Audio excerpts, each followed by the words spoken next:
so with that, I'd like to introduce Nick May, who is Director of Programs at the African American Film Critics Association. Again, thank you for being here.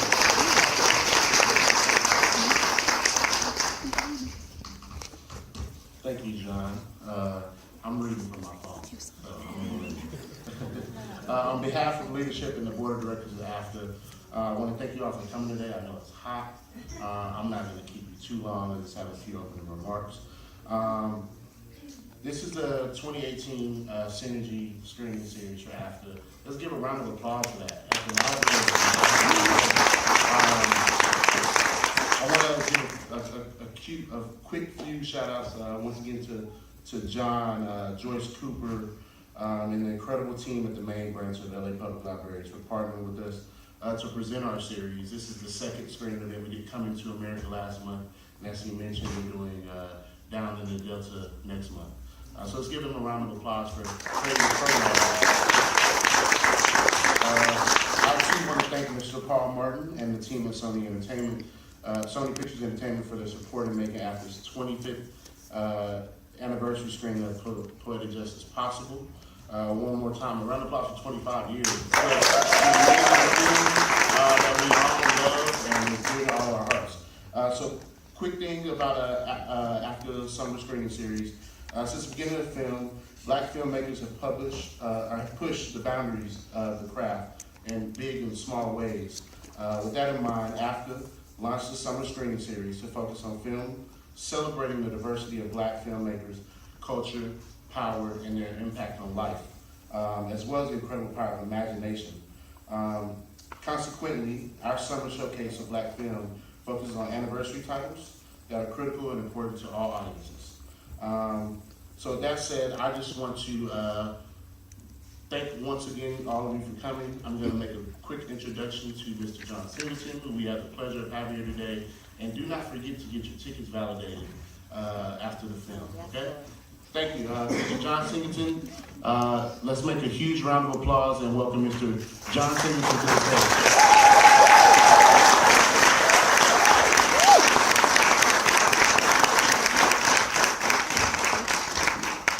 Thank you, Frank. You look like me, Kappa Alpha Psi. Yo. I want to first of all thank you all for spending your Saturday afternoon watching this film. It's interesting because I was 24 years old when I made this movie. I made Boys in the Hood, and I still think I didn't know shit about making movies even after making Boys in the Hood, if you want to be honest. An irony, people laugh when I say that. But I was still trying to make my way as a filmmaker, like Spike, who was still like my mentor at the time. I could look up to Spike. He was telling me to watch out because you get a lot of press, a big thing on your first movie, and everybody loves you, and then they're waiting in the line and wait for you, the second film, to just attack you and stuff. So I knew that going into my second film that was going to happen. So I felt like I had to find a way to do something that was movie stars, and I was like, okay, I don't know no movie stars, and I'm new, so I'm gonna make my own movie stars, just like I did with Boys. And we'll have a discussion afterwards, and I'll tell you some stories. But I went to junior high school with Janet Jackson. We only knew each other peripherally.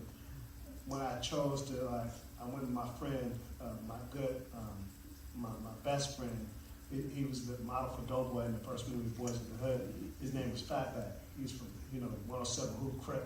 He got me to go to school in the Valley at 8th grade because I was getting into fights going to school in Inglewood. So when I went to school in the Valley with him, Janet was going to public school at the time. And so, she was Janet Jackson, royalty, Jackson royalty. And we didn't really have a lot of conversations, but when it came around to, after I did Boys in the Hood, I was wandering around the Sony lot, and Steven Spielberg was making a movie called Hook. And there was one day, I shit you not, it's a true story. One day, everybody was going to basically visit the sets on Hook. You know the Peter Pan movie that Spielberg made? Because they had these huge recreated pirate ships, and he was directing Robin Williams and Dustin Hoffman in it.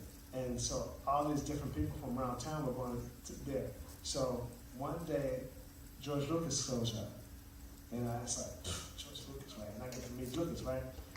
And first of all, I get to meet Steven Spielberg. Yeah. Remind you, at the time, only people I've ever been nervous to meet in my life are one, Richard Pryor, which I'll tell that story after the movie, and then Steven Spielberg. Like, you know how you meet somebody, a star, and you're nervous? And so I meet Spielberg, and then he invites me to hang out with him. So I get a chance to hang out with my idol, who becomes my mentor, and watching him direct Dustin Hoffman, Robin Williams, Julia Roberts. And then Janet shows up, and I hadn't seen her, whatever. And so what's really funny is I told her, and mind you, I kind of fibbed because I was like, oh, hey, it's nice to see you again. I went to this school, but says, I'm working on a script for you, right? I wasn't working on a script for you. But what's really funny is, she gives me her number, and I get her number and stuff. Man, I went home, and I just started writing. I said, what can I do for Janet, right? So this movie is the result of it. So enjoy it. I'll sit here and watch it with you. I haven't seen it on the big screen in a long time. And I'm really proud of this movie. And I'll tell you a story about Pac and everything else and stuff, so it's good. Enjoy.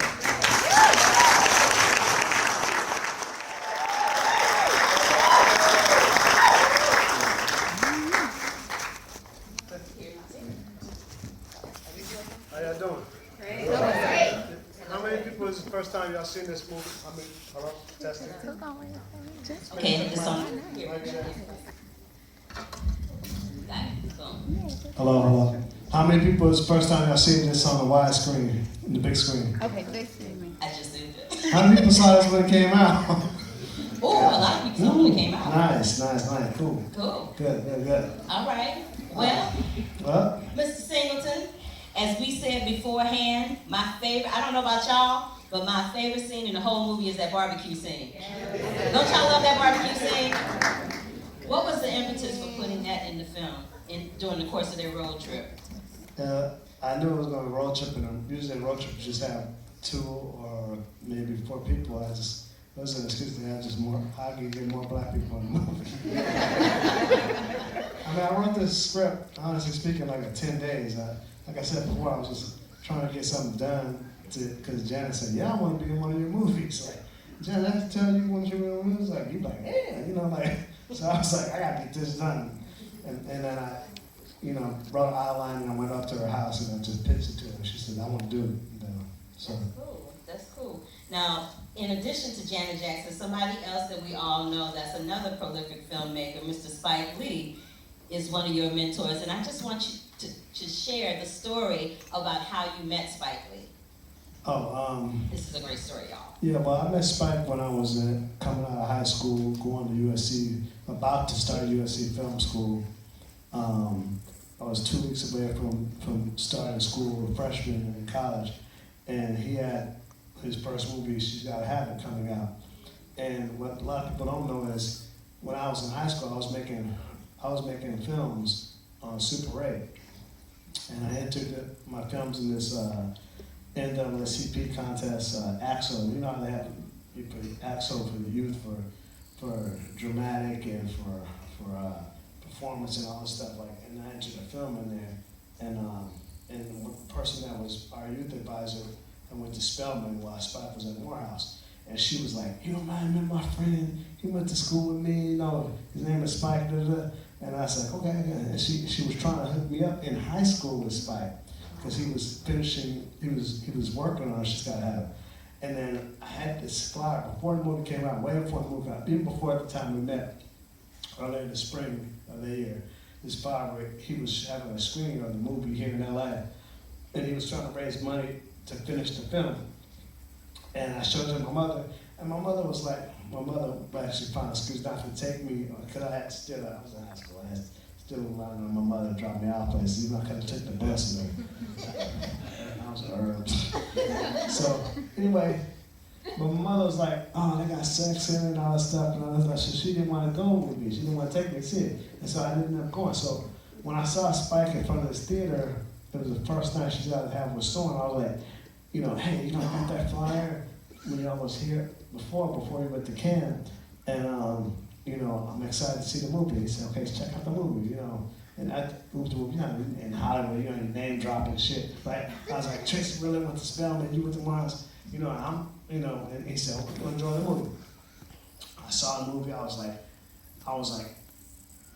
bonkers in the theater, because it's the first time, you gotta understand, y'all used to watching all kinds of black shit on TV and movies and everything. Now, this is a time where like, the black people that were on TV and movies, if it wasn't Eddie Murphy, it was really people, like, white people wrote the stuff for black people. It wasn't no real shit, you know what I'm saying? Like, and I'm watching this and it's like, Brooklyn, it's like black Brooklyn, beautiful black people. So I'm like bouncing off the walls and I'm like 17 years old, you know. So afterwards, I come out the theater and there's all these people surrounding Spike because they, you know, it's the first time they've seen this movie, first movie he ever did. And he and I always tell the story. We told him that everybody saw me. Me and Spike tell the story. So I always give him respect for this. You know, I looked down, I was looking at him from across the way, and then he pushed everybody out the way and walked over to me and said, what you think of the movie, brother? And I said, man, I was like, it's like beautiful seeing all those beautiful black people, you know, in Brooklyn, you know, and just the whole complexity of it, and I love what you're putting down and everything. So I said, and I'm going to USC in 2 weeks. Look out for me, because I'm coming. Look out for me, because I'm coming, right? So for the next 4 years, all I was doing was like, I got to define myself as a filmmaker. I got to find out who I am as a filmmaker, what I can bring to it. And every year, Spike would come out with a new movie. He would have a book signing at Samuel French's in Hollywood, and all these people who wanted to get in the film business would come and meet him. And we got on a first name basis, and so I knew, you know, who was the new preeminent filmmaker outside of Gordon Parks while I was in film school. So I was like, I gotta do this, man. I gotta, you know. So that's how I made Boys in the Hood, like 1 month out of film school. I was like, I wanted to be a first round draft pick in the film business, like, you know, I did NFL, NBA players. I was like, I got to get on the floor, get on the set, and hit it. So I just worked hard. I mean, that was my whole thing in school. Like, you got all these motherfuckers running the ball. I'm gonna work the fucking director. I'm gonna be the third director. I'm gonna be like, show these motherfuckers up, right? Like, so you couldn't tell me shit. Like, so that was my whole thing. Like, you know, like, I gotta do it the way that nobody has ever done it before and keep it real. Because I ain't no rapper. I can't sing. You know, like, I'm trying to do it like the stuff that I'm doing in my films. You know, without having people rap in the movie, it's a hip hop movie. You know what I'm saying? Kind of like the broadness and the audaciousness. I mean, we had fucking Jen Jackson hang out in the '60s. You know what I'm saying? Like going to Brosco's and shit, right? You know, the rap party for this was at the old Doolins on Crenshaw, where like me, Janet, Pac. That's where Pac met Snoop. You know what I mean? And we did an open mic, and Snoop was rapping, and then Pac was rapping, and then my homeboy B-Dub, Dedrick Goldberg, he was in Boys and Hood too. In the movie Boys and Hood, he has a pacifier in his mouth, and this movie he comes in and says, you know, we're gonna smoke these woods. He's like my right hand dude, you know what I mean? Like my little homie, and he passed away after we did Highlander. Yeah. Somebody on the street races, because he used to do that street race stuff, you know. Don't y'all love that story? I thought that was a wonderful story. I got a million. I know that you do. So let's talk about the cast for a minute. You got all these all-star black people that were the bomb at the time. You got, and I'm just kind of looking at my list. Jennifer Lewis, Mickey Howard, Roger Guinevere Smith, Tyra Farrell, Tone Loc, Keith Washington, the late Yvette Washington, Lori Petty, Regina King, Joe Torry, Billy Zane, Tupac, and of course Janet. How did you go about casting Joe Torry and Regina King? Well, Joe Torry I knew from the comedy clubs, and there used to be a comedy club called the Regency West, which is right in Merck Park, and that's where Robin Harris used to hold court. Eddie Murphy used to come down there and watch all the new comedians. I mean, this is when black comedians used to just perform in the hood. Like some people would do the Comedy Store, but that was where if you made it. It was a hood comedy club. And so I knew Joe from there. And we just used to chop it up while I was in school. And I was like, you know, I gotta find something for you. And when you go back, they told you the story how Janet got interested in the film. Well, once I got her interested in the film, of course, you know, she's such a superstar. I had to deal with her managers and her agents and all that stuff. So here's a good story I haven't told. I told her I haven't told. Nah, I never told her. So anyway, we all met. We all met somewhere. I think some place. I think it was at her house. And I'm casual with it. I had no idea how to pitch somebody, how to, you know, their representatives and stuff. I said, listen. I said, it's just like this. Jan, you can come up with another album, and you know, I'm sure it'll do fine. It'll be multi-platinum and everything, right? He says, but if you come up with a movie, it says, and you write some music for the movie, and you get nominated for Academy Award. I said, you not. This is not no bullshit. I said it in advance. And you come up with Academy Award for a movie, and then you put the album out. What would happen then? And so they were like, it's spinning and shit, right? Of course, you know, that's money. And the dude was like, you know, are you like a little Jewish man in the black man's body? They count the numbers and shit, right? You know. I said, that's what we're gonna do. It's funny because everything that I said happened. I'm 24 years old, right? I'm just like, this is what I want to do, right? But clearly you had good insight about your own project. Exactly. The scenes where there was a lot of fighting between Regina and Joe, or Pac and Janet, were those scenes how much of those scenes that was were already. improvised? That was already. In fact, the Punani scene, that was Pac and Janet's screen test. There is another version of that scene that's the second time. The scene in the movie is the second time we've seen the scene. The first time we seen the scene was before the movie started, way before the movie started. The studio wanted to see how the chemistry would be. As soon as we shot that scene, they were like, the green light the movie. And Tupac, how that plot was, he used to, when he first got put on, you know, he was running around LA, being the Beverly Center or whatever, and we met each other. We met each other actually in passing in New York at this place called Big City Diner, and through Queen Latifah and my man damn, what's his name? Shakur. Shakur introduced me because he was hanging out with Trash and Naughty and all that stuff, and you know, it was cool. And so then I saw him at the Beverly Center, and I said, oh, you know, okay, I know you know, and then somebody invited me to a screening of Juice. So I saw Juice, and I was like, damn, you know, he's nice, right? But I didn't think anything of it. I'm still prepping to this movie. Right. Now, what a lot of people don't know, Ice Cube was supposed to play that role. But Ice Cube, you know, because Ice Cube's my dude, right? Yep. You're gonna go from Boys to Hood. Ice Cube was like, man, I don't want to do a romance, man. I said, you know, the girls like you, man. They think you kind of got something, right? He said, man, I ain't doing that, because he was so into his image, you know. I said, okay, that's cool, whatever, right?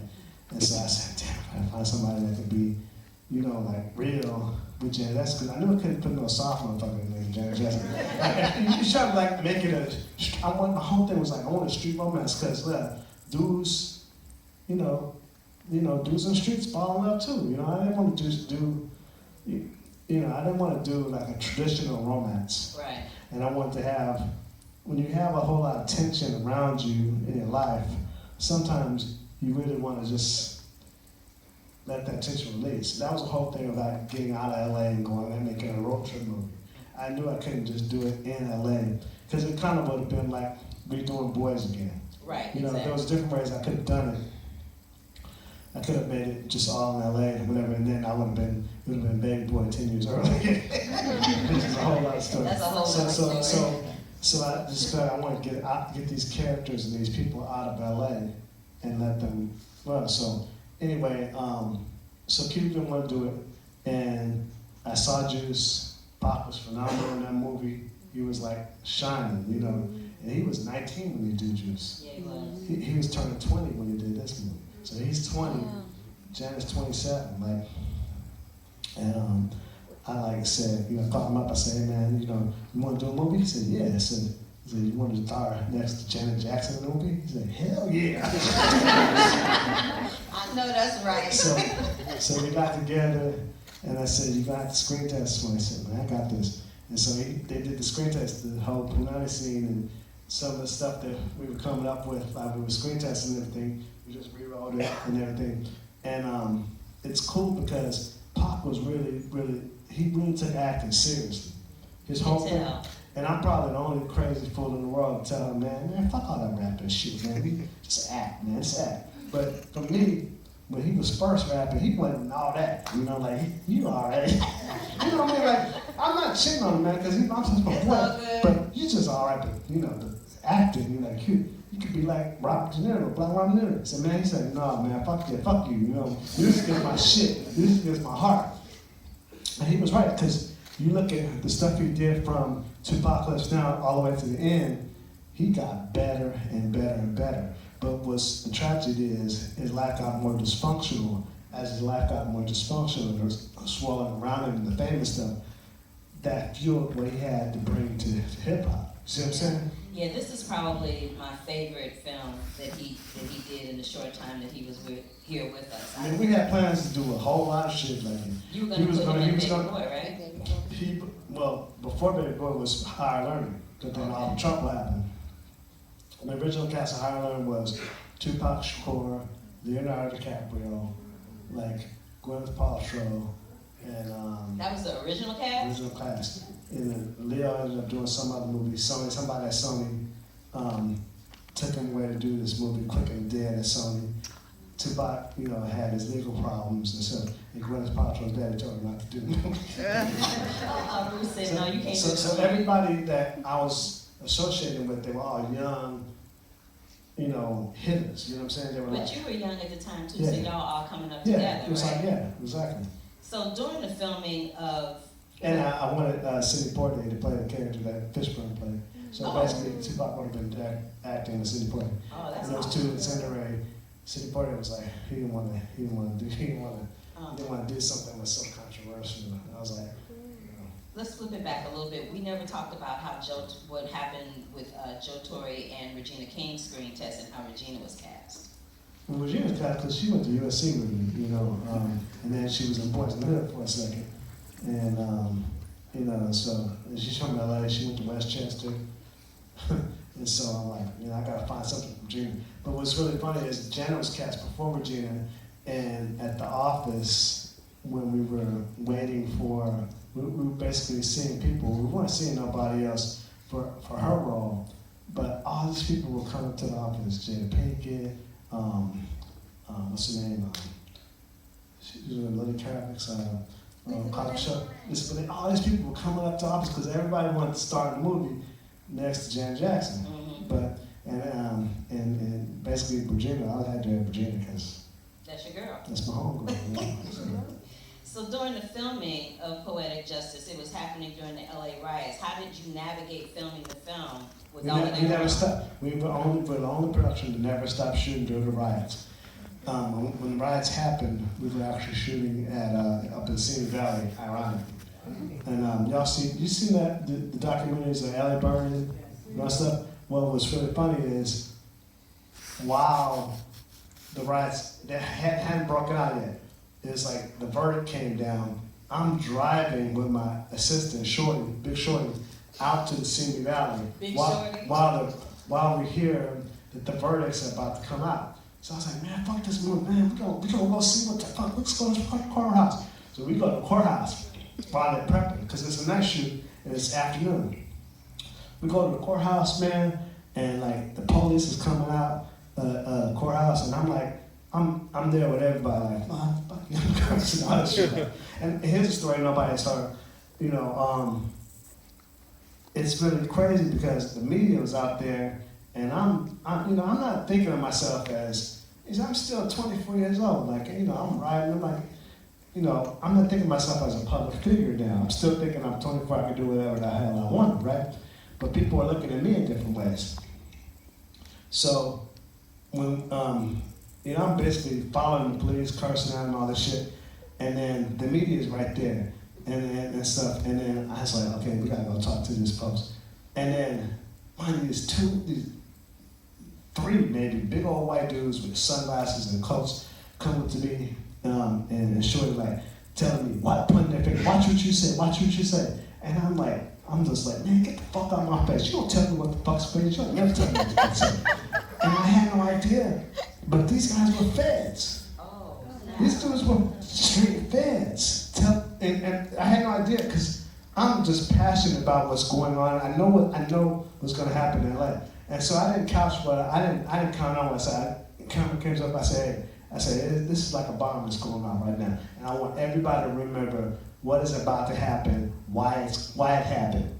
You know what I mean? Why it's happening. I want everybody to know that the reason this bomb got set off is because of the decision that these people made today.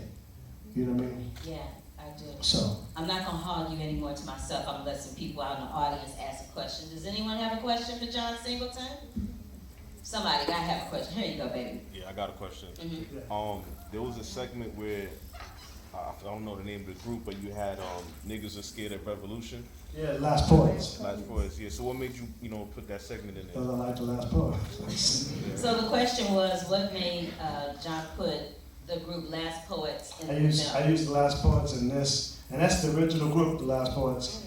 And then in Highlander, I put the White Poets thing.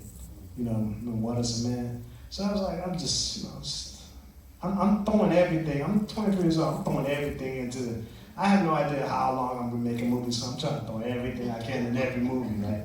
It's not perfect, but it's kind of like when you make gumbo, you try to throw the best ingredients in and see how it tastes and how it comes out. Right. Any more questions? Yes. Yes. I really enjoyed it. I've forgotten how good the story was, because I remember how good of an actor Tupac was. But the story was actually really, really good. How did you come up with that and do that in 10 days? Right. Which one? So her question was, how did you come up with this story in 10 days? So fast. Because my friend, like I said, V-Dub, the dude had a pacifier in his mouth. He told me a story one time about him and his homeboy. Basically, his homeboy worked as a mail carrier, and they jacked one of the mail trucks that he's working in, and they just took the true Oakland. So we had a casual conversation. I was like, that may be a movie. Did he get some percentage on that? No. So, I mean, it's like, it's absurd as hell, but it's like, when you're young and you don't have very much, you improvise, you just basically like, so why not take a mail truck up to Oakland? You know what I mean? Like, and go on a date. A date at the mail truck on the PCH. Talk about at the PCH, yeah, exactly. That is hilarious. I saw somebody back here, yes. Yeah, I always was curious about the movie Boys in the Hood, and I'm curious about the scene with the mother and the two sons, which I think was, I can't remember my name, but the other one I think was Ice Cube, the one was Tyra Farrell was the mom, Yeah. and the sons were Morris Chestnut and Ice Cube. Morris Chestnut, yeah. And the two sons was different. One was professional and the one was kind of thuggish. And the mother paid attention to the one that, was having this life in front of them and everything like that. And how did you come up with that scene? Was it through like personal events? No, it's not personal, it's just growing up in LA, growing up South Central, people got different daddies, It's like in Boys in the Hood, where the dude sits on the couch and he says, beat up again, he's like, they got different daddies, that's why. Like, it's organic. It was organic to make it that way. And a lot of people, you didn't have to over-explain it. People just felt that because everybody knew somebody that had a different father and same mother, and the mother may have treated one son differently than the other son because the kid is a remembrance of the man that she had the child with. So whatever remembrance she had with Ricky's father is different from the memories that she had with Toby's father.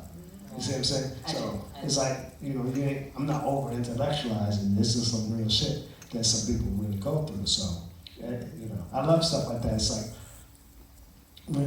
how many people are filmmakers in the audience? Oh, a lot. So what you have to do when you're writing, just give you my advice is that sometimes you can't overthink the shit. You have to find out, how does this play organically? How does this play with the audience, when you're not having to explain to the audience thematically what you're trying to do? And this is an example. Like when I put that in there, people just understood that dynamic. It was understood. All right, you didn't have to over talk it. Make a whole soliloquy about it, and a whole paragraph about it, because you just knew one dude was treated differently than the other. There's a good scene in that movie that I really love. One of my favorite and kind of basic scenes is when they bring Ricky's body back in, and she the mother's like, she's laying in love, and she says, and she's blaming it on Dope. She says, "What did you do? What did you do?" And she's crying, and Dope goes and hugs his mother, and for a second she accepts his love, and then she starts Breathing. It's like, it's heart-wrenching because, it's his brother. He loved his brother. You know what I'm saying? Like they had problems, but brothers do. But he loved his brother, and so it's really, it elevates the movie on a whole other level because there's real problems that are there. These characters are not characters no more. They really are real people, and so people in the audience like really get wrapped up in that scene. Absolutely. Steven Spielberg told me it was his favorite scene in the movie because that room, you don't want to be in that room, but you're in that room. Exactly. You don't want to be in the room, so. Exactly. Yes. When you're writing your script for your movies, do you already have actors in mind, characters in mind, or if so? I used to do that when I was young. I don't do it no more because I got my heart broke so many times. People either schedule-wise or they don't want to work, and then be like, so I just write with the character, and I don't think about that. I did that. I mean, the only movie that did this successfully was Boys, really. Wrote it for basically Q to be in. And there was no, and Fishburne. That was the only time it ever really worked. No, it worked with this one. You wrote it for Janet. Well, Janet, yeah, that's right. Janet. Don't sell yourself short, brother. Don't sell yourself short. But that was like, I noticed, I met her again, and I was like, that's just some whole game. That I got a movie for you. What am I not? I'm not gonna say, so I had to make it happen, All right. Back there in the hat. Being that it's only a one-day trip, how long did it take to make the movie? I think it took over 40-something days, and it was great because getting out of LA was really good for the cast. The riots had just broken out when we were up in Cambria and San Luis Obispo and riding up in mind you, it's almost like in Santa Barbara. We were almost like a kind of a band, you know what I mean? Because, of course, all of our folks is all going with us. Everybody's going with us. We partying the whole time and stuff, right? Tupac got his first car on the thing. I was like, oh my God, this motherfucker gonna run. He's gonna be the whole joke with Pop was everybody said, this motherfucker's gonna be James Dean. Right? Oh no. Because he got a Pathfinder. He didn't have no license. He bought some type of Jeep Cherokee. Going on the freeway with him, driving, and then this is crazy and stuff, right? And then the irony is, sadly, that he turned out to be that generation James Dean, so. Absolutely. Yes. What up, Newt? What's up? I wasn't working with Pac. Sometimes crazy, sometimes brilliant. He was really mercurial because he's 20 years old. He's just now coming to people really having attention. You know what I'm saying? Giving him attention. So he didn't know how to react to that. His whole thing was really about, basically, keeping it real and not losing who he wanted to be. And this is a time where he was really about, people don't understand about Pac is because he grew up in the movement, he was always trying to start a new movement. First it was New African Panthers. then it was thug life, you know what I'm saying? Then it was something else. So, you know, when you break down about where he was, because the movement he felt failed him and his mama, you know, Fanny, he was always trying to stop another movement. And the fallacy in the end of his life is that all the fame and all the attention and all this stuff got in the way, because at the end of the thing with the court cases and all that stuff, he was just like, fuck it. Before he was all like positivity, you know, uplifting of black people and stuff, but so many people failed him. The movement before that, before he even became a rap star, before he became an actor, the movement failed his family. Like, you know, him and his mom and his sister, they were starving. You know what I mean? Like, and they had done all this stuff for people before, and then once they fell on hard times, he felt that there were people that would not help his mother and him and his family. So when he got a little bit of fame and a little bit of money, a whole lot of people were trying to, you know, grabbing him. They want money, they want him to take care of him. And so he kind of felt a responsibility to help people, but, you know, it was hard because, you know, he's a young guy. He's 20 years old, man. It's the burden, to have that burden and then feel like, you know, I gotta feed my family, I gotta feed these kids. It's like, that's one of the pitfalls of being famous, though. Exactly. It's kind of hard, but it's hard if you care. A whole lot of motherfuckers go moving outside the sign and say, I ain't fucking with y'all no more. you know, they don't care about the family, they don't care about black people, they don't care about, you know, they care about holding it down. They like, I gotta get my house and I gotta move to fucking Calabasas and you know what I mean? So, you know, but it's crazy because he went through that. And you know, if he had a little bit more time, you know, then he would have like cycled through that. You know, he would have been able to get away and get out into the world and see something different. You know, I don't want to talk too much about Pop because it's just like it hurts my heart, you know, because we had so many plans and hey, you know, we was friends, but we fought hard too. It's like, you know, I felt like I'm only a few years older than him. But it was like, I felt like a big brother then, you know. But I mean, when we were shooting in the riots and stuff, it seemed like he wanted to go back down to LA because he wanted to get in the riots. Just basically like almost going blows. Like, nigga, don't go down there. It's like, I gotta go see this shit. And so it's funny, he went down anyway. He was going up and down Wilshire Boulevard, shooting guns inside the car, at cars and shit, right? I put that in the movie that I was gonna do, but but it didn't happen. He was just a kid, man. He was just a kid who had made it, and he had a lot of plans, man. And he was a soulful dude, man. He was a real soulful, very well read. Like, we'd go on trips. We went down to Freaknik, to promote this movie.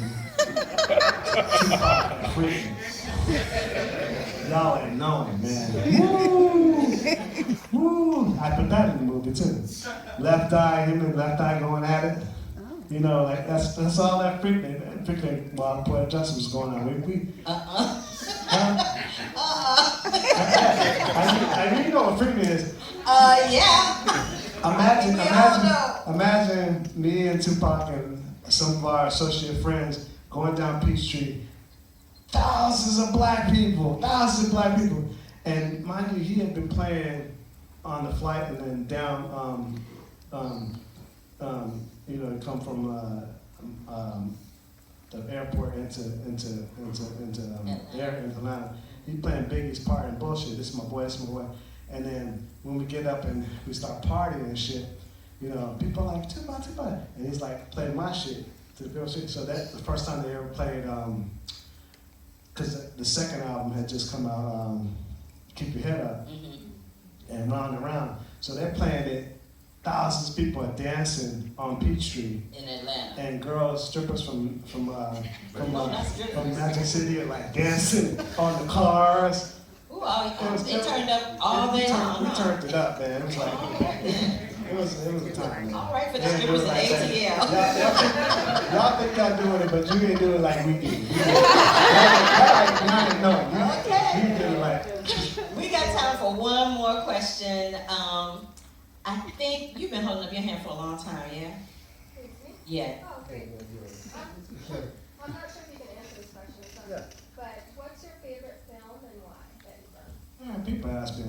my favorite film was the last, kind of like the last movie I made, but one of the films that's really close to my heart. I love Boys because it's one of the first, but I really, really love Baby Boy, because Baby Boy was something that, mind you, that was a movie that Pop was supposed to do. One of the last thing I said to him was, I got the movie that's going to get you an Academy Award. He was supposed to play the lead of Jody. And as good as Tyrese was in the movie, every time I watch the movie, I get sad because that was supposed to be him, you know? And if you notice, we never say Tupac's name in the movie, but yeah, Nero in Jody's room. So the other thing I want to say is it's really funny because the reason I use, you guys can ask why I use Dr. Maya Angelou's poetry in this movie was I started writing the script and then I started trying to write poems as a black woman.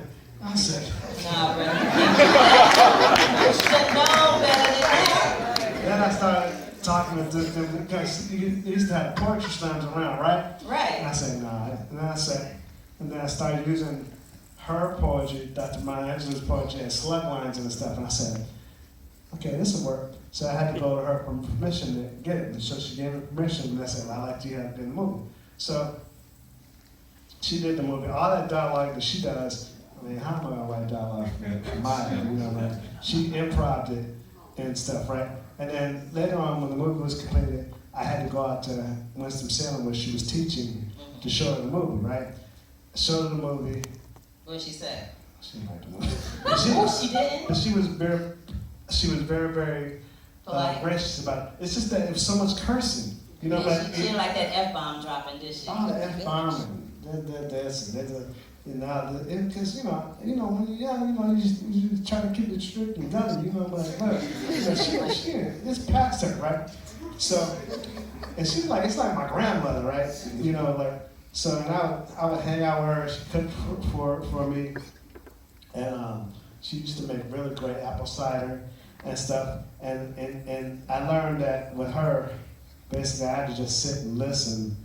Like grandchild, because when in the presence of elders, you know, elder storytellers, you just sit and listen. You don't have to talk, right? So she's sitting there like a biddy, talking with her girlfriends and shit, like, you know, and met Oprah through her. And so I'm like, you know, what time is it? Can I ask you something? She said, what is it, baby? She's like, how is Jenny Baldwin? What kind of person is it? And then she got, just. Like basically shutting me down, man. That's black. I love that. I love the fact that Maya Angelou shut you down. But you know, she shut everybody down. She shut Tupac down and shit. He was gonna get into a fight with this dude at the park that was messing with his name and shit. And he went off on a dude and trying to whip this dude's ass. Like it was after the riots, and Maya just came up and said, young man. She said, young man, stop it. You know, black woman do. Young man. He goes over there and she takes him to the side and she basically hugs him and he just cried in her arms and shit. So he's just like basically like he was like, you know, all these people want stuff from me and that I don't know what to do. So she just went to himself. And then you know, he told his mom to tell her family about it and everything, and she wrote my letter and everything and stuff. But man, it was a beautiful time, man. We really didn't know what we were doing. We were just making a movie. And it's funny because Janet really wanted to, at the end of this, she wanted to do a love scene. She wanted to basically make that love scene, a hot-headed love scene on the beach. And you said no? No. Oh, I didn't say no. And it was cold, and it was like, whatever, this. And we could have really done it in the studio, but it's funny, my young self, I felt uncomfortable having her go to Janet.